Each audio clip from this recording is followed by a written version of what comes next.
diwa ng awitin. Salamat, Sir Fitz. In Him alone is our strength. In Him alone we are justified. In Him alone we are saved.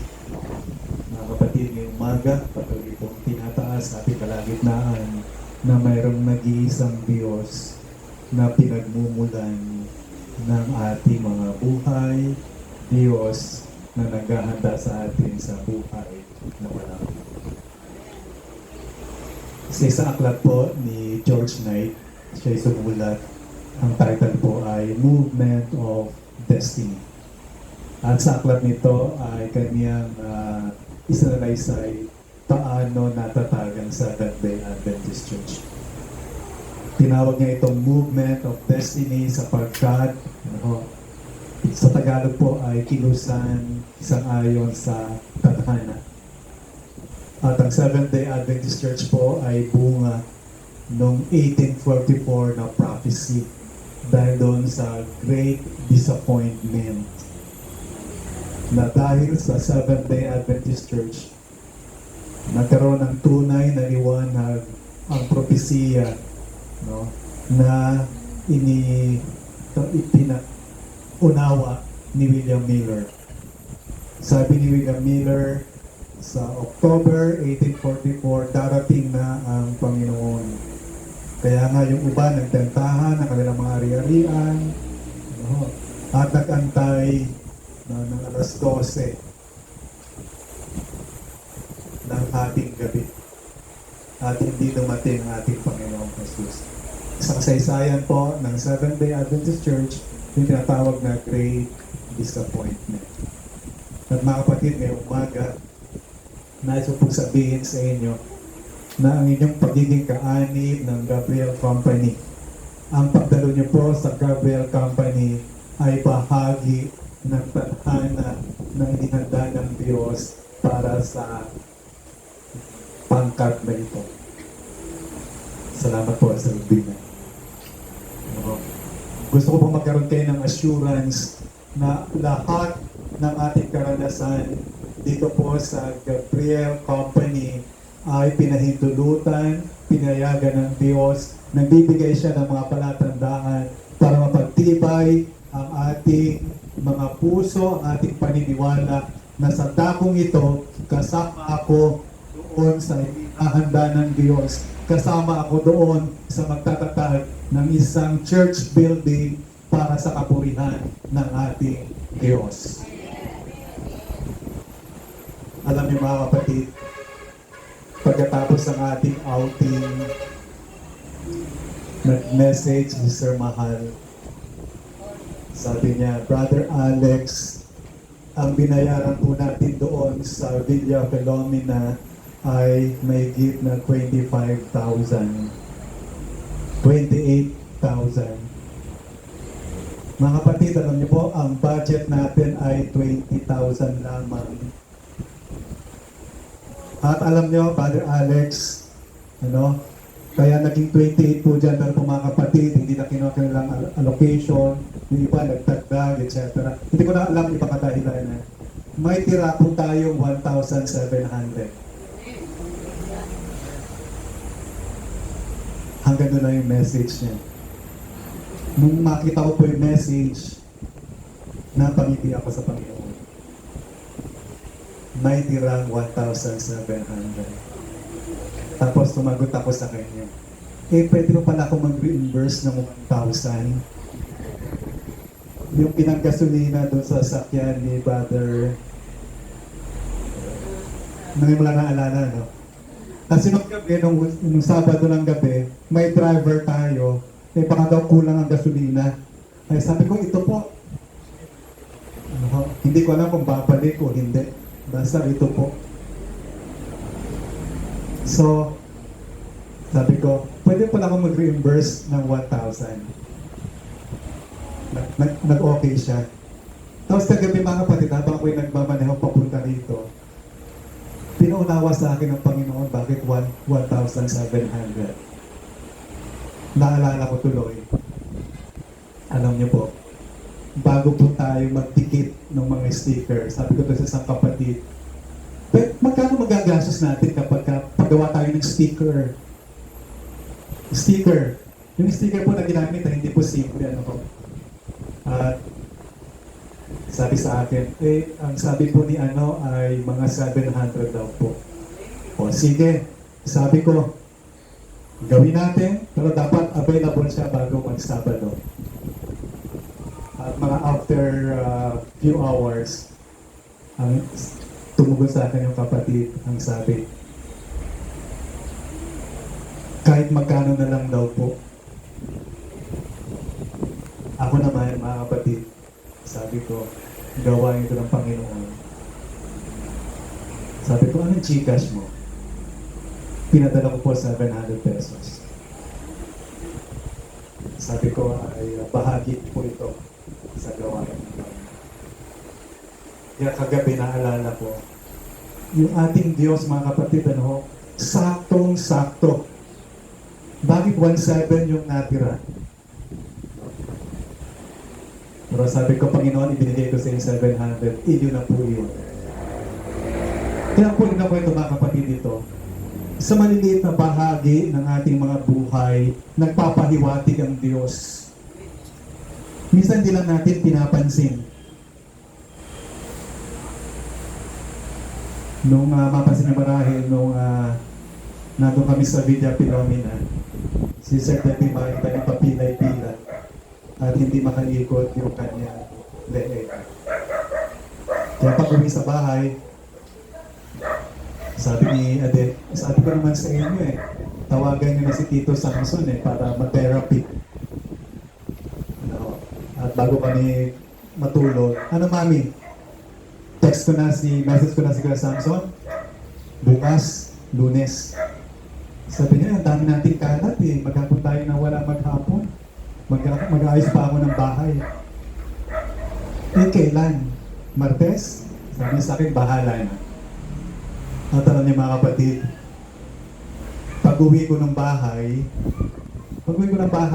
Lunes ng hapon, pag-uwi ko, kadalasan po ay andun yung isang e-bike, kung tawagin namin si Pepper, ilalabas po yun para makapasok ako, sa dulo siya.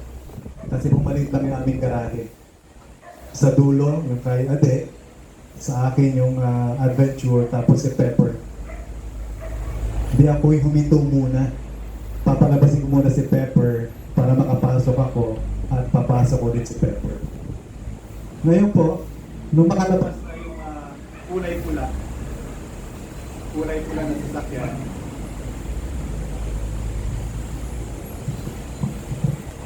kala ko po wala nang kasunod.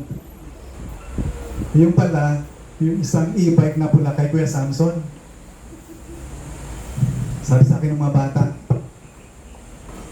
si Ade ang naglabas kay Pepper, si AB naglabas kay Pororo. Pororo po ang tawag namin. Ano. Sabi ko, andito si Kuya Samson. Sabi ko, di ba ako tumawag? Naku, baka isipin ni Debbie. Nag-message pa rin ako kahit sabi niya, wag muna. Alam niyo mga kapatid, nung kami nanalangin na Brother Samson, sabi sa akin ni Brother Samson, Lex, mahal na mahal ka ng Diyos. Alam niyo bakit mga kapatid?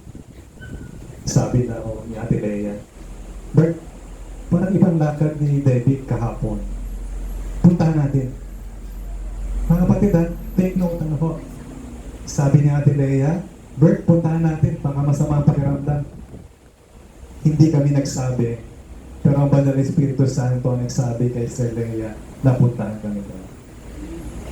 Mga kapatid, kinukwento ko ito sapagkat ganon katotoo yung Diyos na ating sinasamba. Alam niya yung ating mga kalagayan, alam niya ating mga kahinaan, mga pagkukulang, alam niya rin kung saan tayo, no? Ipapahiwatig niya kung gaano tayo kamahal. Mga kapatid, pag-uwi namin kahapon, sabi ko, ito ba yung susuotin ko bukas? Kagabi. Long sleeve, nandun na yung necktie. Mga kapatid, bihira po ako mag-long sleeve, bihira ako mag-necktie. Ito ba, sabi niya, para may iba-iba naman. Sabi ko sa kanya, Alam mo ba na nag-text sa akin yung speaker na hindi siya matutuloy dahil may tonsillitis tsaka lagnat? Kita niyo po yung Panginoon, ano ho?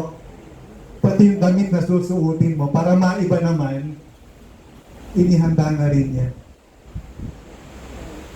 Kaya gusto ko pong sabihin sa inyo mga kapatid, ano ho? Ang Diyos na ito, na totoo para sa akin, ano ho? Naging totoo siya. Yung nakakaalam ng aming history, hanggang pag-aaral ni Ate, hanggang sa kasalukuyan, ay talaga naman, Diyos na buhay, na maaari ding maging totoo sa buhay ninyo kung papahintulutan lamang ninyo. Kung papahintulutan lamang ninyo. At alam niyo po, kapag third Sabbath, ang ating paksa ay doctrinal Sabbath. At habang ako po ay naghahanda, simula kagabi, Lord, ano pong ating ibabahagi? Mga kapatid, ano po ang ating ibabahagi para po sa company Gabriel? Eh, di sabi niya, tumingin ka doon sa 28 fundamental beliefs. Eh, alin po dito? Sabi niya, matulog ka na lang muna. Bukas na lang tayo mag-usap. At alam niyo mga kapatid, napakabuti ng Panginoon. At dinala niya ako dito mga kapatid sa fundamental beliefs number 11. Yung ibinahagi ko po sa inyo kaninang umaga. Yung mga po hindi pa member ng group chat, mag-member na po kayo ng group chat para kayo man ay magkaroon ng advance na pag-aaral. At alam mga kapatid, ang fundamental beliefs number 11 ay may kinalaman sa growing up in Christ. Papailalago sa ating pananampalataya. Okay. Brother Alex, saan ko ba mababasa yung Brother Alex?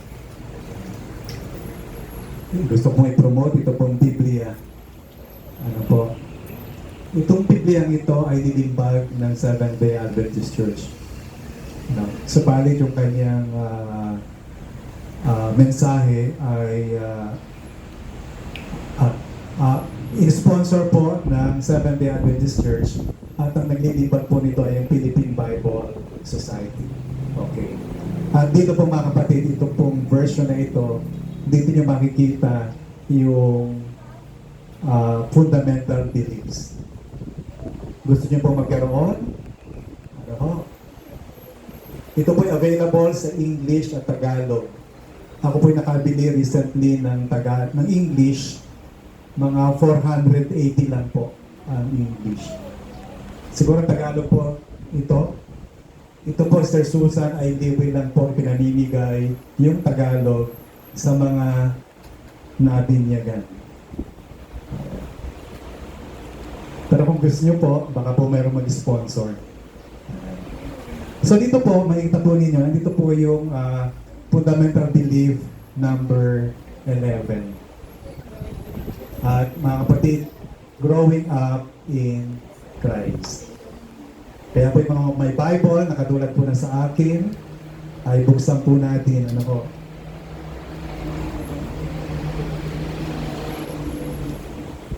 Doon po sa page 196. No? Yung Bible na may katulad sa akin, no? Page 196.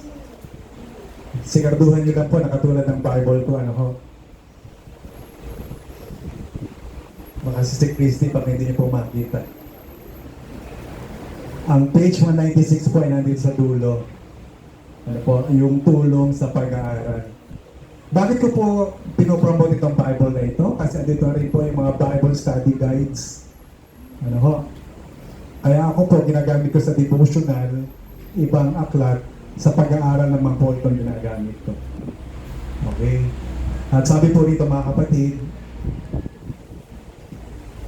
fundamental belief number 11. By the way mga kapatid, ano po? Dati, yung ating fundamental belief na inabutan ko hanggang 27 lang. Sino po nakaabot ng 27 fundamental beliefs? Ito po ay noong 1980. Ano po? After 25 years, naging 28. At ang dinagdag po nila ay nilagay nila sa number 11, growing up in Christ. Ngayon, babasahin ko po mga kapatid, ano? Bakit, ano po itong fundamental beliefs na ito? Sister Cathy, ano po, Sister Susan, Brother Danny, Sister Regine. Ang Seventh-day Adventist po ay mayroong kabuuang mga aral, mga doktrina kung tawagin, na kung saan ito yung pinaka summary, ano? Sorry? Buod, yun, buod. Buod ng doktrina ng mga Seventh-day Adventist. Kung gusto mong aralin, ano ang meron sa Seventh-day Adventist, tingnan mo lang yung 28 fundamental beliefs. Available po siya sa Play Store, no, sa Google. Po? Advent Toolbox din po, meron din siya. Ayan. At mas maganda po, mag-invest na po kayo sa inyong Bible. Kasi andito na yung Biblia, andito na sa dulo, yung fundamental beliefs, meron pa kayong Bible study guide. No? Okay. Ngayon po, yung may mga Bible po ay hayaan nyo po na basahin ko po ito. Sa pamamagitan ng kamatayan ni Jesus sa krus, siya'y nanaig sa kapangyarihan ng kasamaan. Siyang sumupil sa mga espiritu ng demonyo nang siya'y nagmiministeryo dito sa lupa. Winasak ang kanilang kapangyarihan at siniguro ang kanilang katapusan. Ang pagwawagi ni Jesus ang siyang nagbibigay sa atin ng pagwawagi laban sa suligan ng kasamaan na patuloy na nagnanais na supilin tayo habang lumalakad tayo sa kanyang kapayapaan, kaligayahan, at kasiguruhan ng kanyang pagmamahal. Ngayon, ang banal na Espiritu ay naninirahan sa atin at pinalakas tayo. Kanyang pinapalaya sa pasanin ng ating nakaraan at hindi na tayo namumuhay sa kadiliman, takot sa kapangyarihan ng kasamaan, sa walang kaalaman at kawalang kahulugan ng ating dating pamumuhay. Sa ating bagong kalayaan kay Kristo, tinawag tayo upang lumago ayon sa kanyang karakter, nakipag-usap sa kanya araw-araw sa pamagitan ng pananalangin, nabubusog sa kanyang salita, nagmumuni-muni sa kanyang pag-akay, umaawit ng papuri, pagsasama-sama upang sumamba, at nakikilahok sa misyon ng Iglesia. Sa pagbibigay natin ng ating sarili upang tulungang may pag-ibig ang nasa ating paligid at maging saksi sa kanyang pagliligtas. Ang kanyang presensya sa atin sa pamamagitan ng banal na Espiritu ay binabago tayo bawat panahon sa ating paggawa at lumadago sa karanasang spiritual. Mga kapatid, napansin niyo po ba? Yung mga ingredients, yung mga formula, kung paano tayo magkakaroon ng paglago sa ating kabuhayan Kristiyano. Sa pagpapatuloy mga kapatid, ay nais ko pong tumayan natin ang mga tala na binasa ni Sir Edwin na kanina. At nais ko po mula dito ay bigyan po natin ng pansin yung mga nabasa natin sa Fundamental Beliefs number 11. Muli ko kayo inanyayahan mga kapatid. Philippians chapter 3 verses 28 and 29. Bago po natin basahin, tayo po ay manalangin. Ama naming Diyos, muli kaming tutunghay ng iyong banal na salita. Kayo po ang sumulat nito. Ang iyong banal Espiritu Santo ang nagbigay ng karunungan sa mga tao upang sulatin ng banal na kasulatan. Hinihiling rin po namin ang banal na Espiritu Santo na siyang magbigay unawa sa aming mga kaisipan upang maunawaan namin, maisakabuhayan namin, mapahalaga namin ang mga salitang ito sa aming mga buhay. Marami kaming pagkukulang, Muli, Panginoon, maranasan namin ang biyaya na ginagawa kaming karapat-dapat na humarap sa iyo at magbasa ng iyong mga salita. Alang-alang ng lahat, sa pangalan ng iyong anak na si Jesus. Amen. Philippians chapter 3, verse 20 and 21. Verse 20, sapagkat ang ating pagkamamayan ay nasa langit, mula roon ay hinihintay naman natin ang tagapagligtas, ang Panginoong Hesukristo, na siyang magbabago ng ating hamak na katawan upang maging katulad ng katawan ng kanyang kaluwalhatian ayon sa kapangyarihan na kumikilos sa kanya upang mapailalim sa kanyang sarili ang lahat ng mga bagay. Mga kapatid, point number 1 doon sa ating binasang fundamental beliefs, number 11 at sa verse 20 ng Philippians chapter 3. Ang ating pagkamamamayan ay doon sa langit. Mga kapatid, yung ating paglago, pagbabago, pananagumpay sa kasalanan ay bahagi ng paghahanda ng Diyos upang tayo manirahan doon sa langit. Hindi po tayo dito hanggang lupa lamang.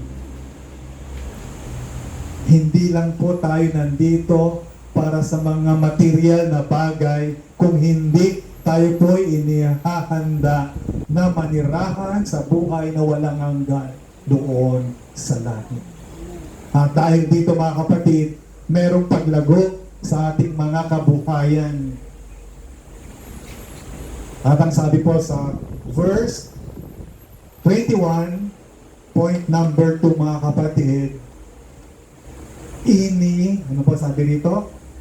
Na siyang magbabago ng ating hamak na katawan upang maging katulad ng katawan ng kanyang kaluwalhatian.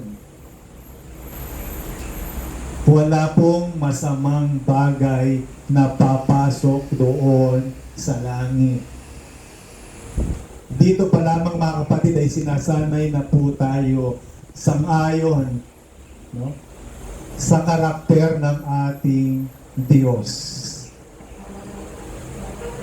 Hindi po tayo makakapanatili sa kasalanan kung iniisip niyo po na ikay tatanggap kay Kristo at ikay mananatili sa masamang gawi, nagkakamali ka. Sapagkat the moment na tinanggap mo ng tunay yung Kristo na tagapagligtas, mga kapatid, mababago ka, ayaw at sa hindi. Sapagkat ang pagbabago ay bunga ng pagkakilala kay Kristo. Ito ay bunga ng pagkaunawa ng pag-ibig ng Panginoon. Na kaya ikay nakakasunod sa kautusan, kaya ikay hindi mapakali kapag Miyerkules at Biyernes ng gabi ay sapagkat ang pag-ibig ni Kristo ang nagtutulak sa akin. For the love of God constraineth us. Sana po itong mga karanasan ko, maranasan natin mga kapatid. Otherwise, mga kapatid, tayo na tinawagan sa Company Gabriel, magiging matamlay tayo pag hindi natin naramdaman na ating pagkatawag ay pagkatawag ng pag-ibig ng isang mapagmahal na Diyos. Na habang tinatanggap natin, hinihintay natin ang pagdating ng Panginoon, tayo naman ay binabago. Binabago tayo na maging handa na manirahan doon sa langit. Paano na kapag ang source ng aking katuwaan, kaligayahan ay mga bagay na sa libutan ito at ang mga bagay na ito ay hindi ko makita doon sa langit? Paano magiging masaya? Huwag naman mangyari mga kapatid na matapos natin makarating sa langit, sasabihin natin, Lord, pwede bang bumalik na lang ako sa lupa? sapagkat ngayon pa lang sinasanay na tayo. Maring first time niyo po ba, Sister Richie, na maka-attend dito. Pero itong panawagan ng Diyos, ano po, may langit na naghahanda, na inihanda ang Diyos sa atin. Sa John 16:33 po, ang sabi ng Panginoong Jesus, ang mga bagay na ito ay sinabi ko sa inyo upang sa akin ay magkaroon kayo ng kapayapaan. Sa sanlibutan ay naharap kayo sa pag-uusig, ngunit laksan ninyo ang inyong loob, dinaig ko ang sanlibutan.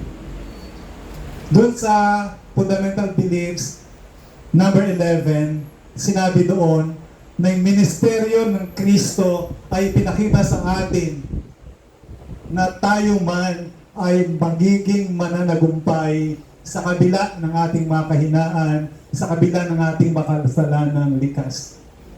Sabi ng Panginoong Jesus,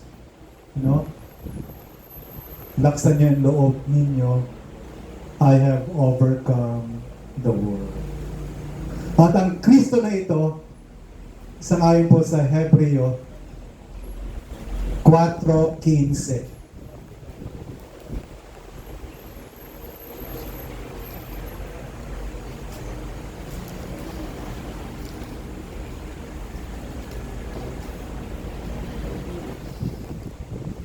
Mukhang aking Bible po na wala yung Hebreo. Hebreo 4:15. Sapagkat tayo merong isang pinakapunong pari na marunong makiramay sa ating makinaan, isa na tinukso sa lahat ng mga paraan, gaya rin naman natin, gayon may walang kasalanan. Nakita po ano ho? Na yung Kristo na ito, na bagat maman siya anak ng Diyos, alam niya kung paano tuksuhin ang isang makasalanang tao na katulad ko. Sa lahat ng tukso, naranasan ng ating Panginoong Jesus. At ang sabi ng banal na kasulatan, and yet, He has not sinned. Hindi siya nagkasala. At dahil dito mga kapatid, bibilisan na lang po natin. May nakita na po akong tumitingin sa relo. Ayan. Maaga daw po, maaga pa, sabi ni Brother Romy. 10:35 pa lang. Ayan. Siguro kahit tapusin natin ang mga 10:45. Dito po. 10:45 dito, pwede na. Ano ho? Gumagalaw naman po, oh. Tingnan niyo po yung ref. Gumagalaw po. Ayan. Baka hinahawakan po ng anghel. Okay. So kung titignan po natin mga kapatid, sa ating binasa, ano ang dapat kong gawin upang lumago? Okay. Bahagi po doon sa ating paglago, physically, upang tayo lumago, mga kapatid, para tayo ay tumaas, tumangkad, tayo po ay kumakain. Ano ho? Kaya puntahan po natin yung Matthew 4:4. At ang sabi po doon, kabisado po ng iba nating mga kapatid dito,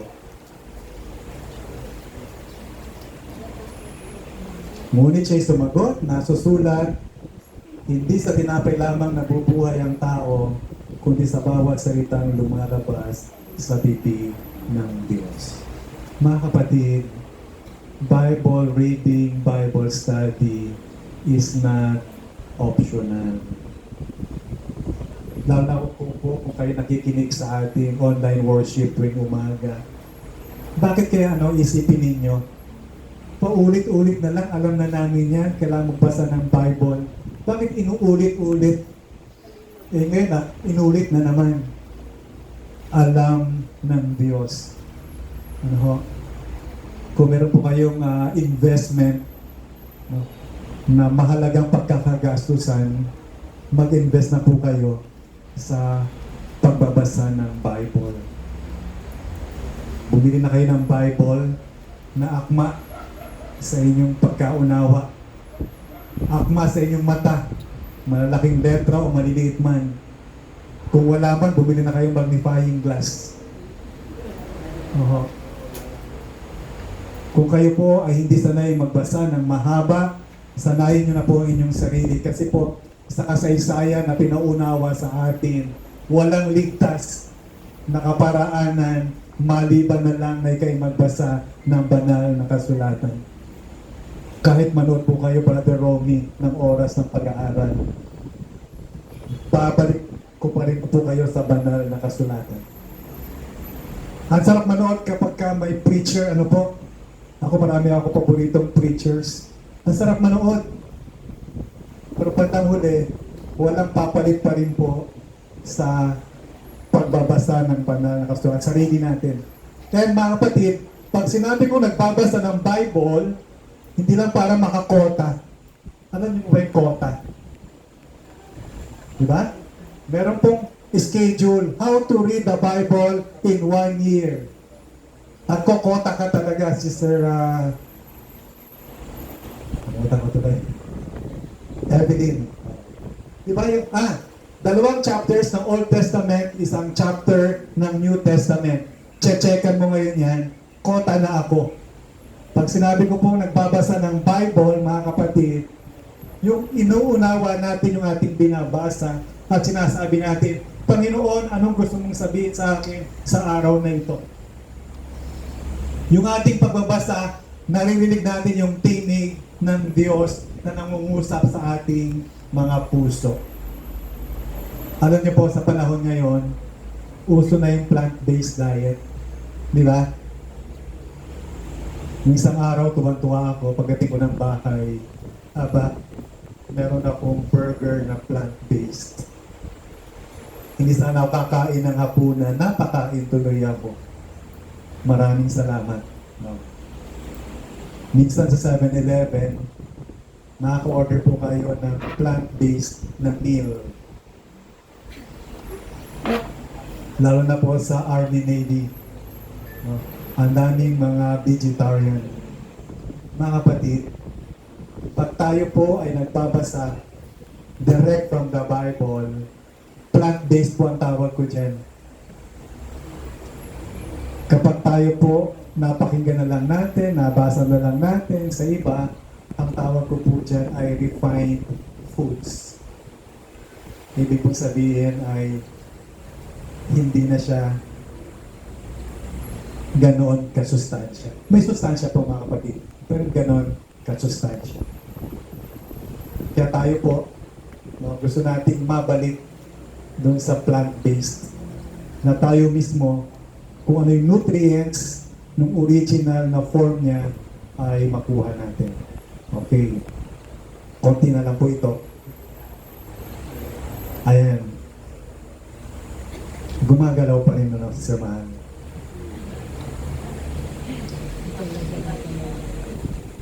Buksan po natin ang ating mga banal na kasulatan sa 1 Thessalonians 5.